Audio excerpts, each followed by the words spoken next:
Bapak, Ibu, dan Sobat Dokter FKpedia yang berbahagia, pada hari ini saya ingin berbagi tentang bagaimana cara menurunkan berat badan dengan mengatur pola makan.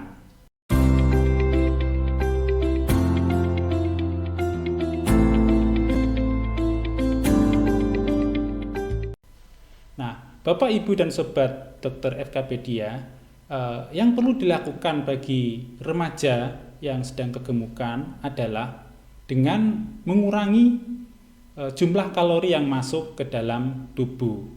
Namun perlu diperhatikan bahwasannya mengatur pola makan saja masih belum cukup, harus diimbangi dengan aktivitas fisik secara teratur.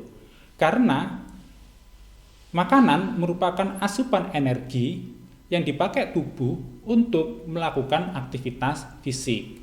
Sehingga hal ini harus dalam keadaan yang seimbang. Apabila anak ibu lebih banyak makan daripada beraktivitas fisik, maka energi dalam tubuh akan disimpan dalam bentuk lemak, sehingga akan menyebabkan kegemukan.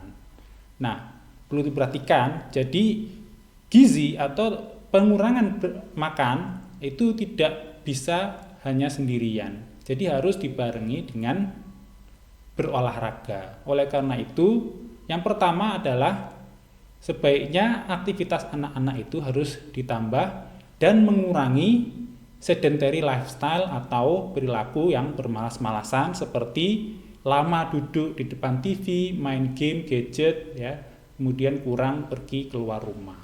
Ya. Kemudian kita berbicara tentang bagaimana mengurangi makan yang baik dan benar. Yang paling mudah dilakukan adalah dengan melihat angka kecukupan gizi. Ada banyak cara yang lain yang bisa didiskusikan Bapak Ibu dengan ahli gizi yang dapat Bapak Ibu temui baik melalui informasi yang ada di channel ini ataupun ahli gizi Bapak Ibu yang Ibu percayai. Nah, namun yang ingin saya jelaskan adalah yang paling mudah untuk bisa dipahami bagi masyarakat adalah bahwasannya anak dan remaja harus makan dengan kecukupan energi. Bisa dilihat di mana angka kecukupan itu, dapat dilihat di angka kecukupan yang sudah dibakukan dalam Peraturan Menteri Kesehatan nomor 28 tahun 2009. Informasi ini tersebar sangat luas di dunia maya. Silakan Bapak Ibu googling ya. Nah, untuk remaja yang berusia antara 10 sampai dengan 19 tahun, artinya ada anak SD di situ ya, anak SD yang usia 8 sampai dengan 12 tahun ya, mendekati kelas 6, kemudian anak SMP usia 13 sampai dengan 15 tahun, dan anak SMA kira-kira usia 16 sampai dengan 18 tahun. Ya, ini antara laki-laki dengan perempuan, kecukupan gizi energinya itu sudah ditetapkan. Ya. Tinggal dilihat di dalam tabel, ya, bisa dilihat di screen ini ya. Nah, untuk laki-laki dan perempuan sudah dibedakan ya. Kecukupan gizi atau energi ya, kecukupan kalori itu untuk anak, misalnya anak SMP umur usia kira-kira 13 atau 15 sampai dengan 15 tahun, yaitu untuk laki-laki biasanya sekitar 2.400-2.500 ya. Kalau untuk perempuan biasanya sekitar 2.100 ya. Jadi seperti itu. Nah, kalau seandainya mereka makan lebih daripada itu, biasanya nanti akan berlebihan. Nah, namun dalam program penurunan berat badan, biasanya kami menyarankan untuk mengurangi jumlah kalori itu antara 20 sampai dengan 25% dari kebutuhan hariannya. Nah, kebutuhan hariannya kan sudah diketahui di dalam tabel itu. Nah, itu tinggal dikurangi saja sekitar 20 sampai dengan 25%. Nah, contohnya misalnya untuk anak perempuan yang SMP tadi, kira-kira dia kebutuhannya sekitar 2000, kita cukup mengurangi dia kira-kira seperempatnya ya, seperempatnya. Dari hariannya saja tinggal dikurangi seperempatnya. Nah, itu pengurangan makan ya. Nah, namun pembagiannya tetap sama ya, jangan lupa. Baik itu makan pagi, siang ataupun malam juga selingan jajanannya. Itu juga tetap diberikan sesuai dengan jadwal ya. Namun yang dikurangi hanyalah porsinya saja. Cukup mengurangi nggak sampai 25% atau seperempatnya ya. Nah, Karena apa? Kalau misalnya seperempatnya dihilangkan dari sarapan pagi saja, itu juga tidak bisa. Karena penelitian itu sudah membuktikan kalau anak-anak yang tidak sarapan malah justru akan mengalami kegemukan. Karena apa? Begitu lapar, dia akan melakukan pembalasan dendam pada sesi makan berikutnya, sehingga porsinya menjadi tidak terkontrol. Ya. Terus kemudian biasanya gimana kalau seandainya sudah makan sehari 3 kali dengan porsi yang kurang tapi juga masih juga belum ada penurunan berat badan. Nah, itu berarti ada dikontrol jajanan. Nah, kontrol jajanan ini yang biasanya paling sering dilakukan lebih awal. Biasanya oleh para ahli gizi biasanya kita akan melihat jajanannya seperti apa. Umumnya sih kalau makan itu biasanya ya biasa-biasa aja. Biasanya lebih dikontrol jajanannya itu ya.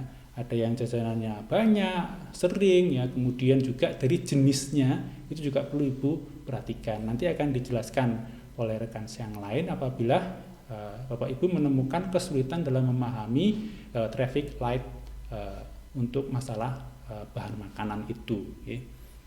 Jadi ada bahan-bahan makanan yang sebaiknya dihindari, ada bahan-bahan makanan yang sebaiknya dikonsumsi. Ini dari pemilihan bahan makanan. Ya. Nah, yang terakhir, ini sudah olahraga, terus kemudian juga sudah pengurangan makan maupun juga jajanannya sudah dikontrol. Satu lagi Bapak Ibu sekalian yang biasanya luput dari perhatian kita itu adalah faktor stres. Ya. Saya menggarisbawahi faktor stres ini ya, karena memang itu ada hubungannya dengan psikologis maupun ada hubungannya dengan sistem hormon dari seseorang ya. Nah, stres ini biasanya bagi anak itu kan banyak ya, mulai dari sekolah, kemudian bullying teman ya. Kita tidak tahu juga tekanan-tekanan tuntutan dari orang tua maupun guru dan sebagainya. Itu kadang membuat anak stres dan biasanya anak stres itu kan masih labil apalagi remaja ya. Nah, itu mungkin belum tahu cara untuk menyalurkan rasa stres itu. Nah, umumnya hubungannya dengan makan apa? Nah, ini ya. Kadang orang menghubungkan makan itu ya dengan cara untuk coping stresnya ya, coping stresnya. Jadi ada orang yang kemudian tertekan lalu kemudian larinya ke makan ya. Nah, terus sebagian yang lain juga tidak seperti itu ya. Tapi ini perlu ya, sehingga kalau memang seperti itu kok kelihatannya makan karena apa? Merasa manis di mulut ya, itu kemudian menghilangkan rasa stres di otaknya. Sehingga itu kemudian membuat sensasi ataupun ketagihan. Sehingga kalau dia stres yang dicari adalah makanan atau minuman yang manis. Nah, itu perlu Bapak Ibu ketahui supaya nanti kalau seandainya melarang itu barangkali mungkin perlu diketahui latar belakang stresnya apa. Nah, sekian, apabila lebih kurangnya nanti terkait dengan hal stres kurang begitu paham, kita bisa berbicara lagi pada kesempatan yang lainnya. Oke, bagaimana? Silakan mencoba di rumah ya. Assalamualaikum warahmatullahi wabarakatuh.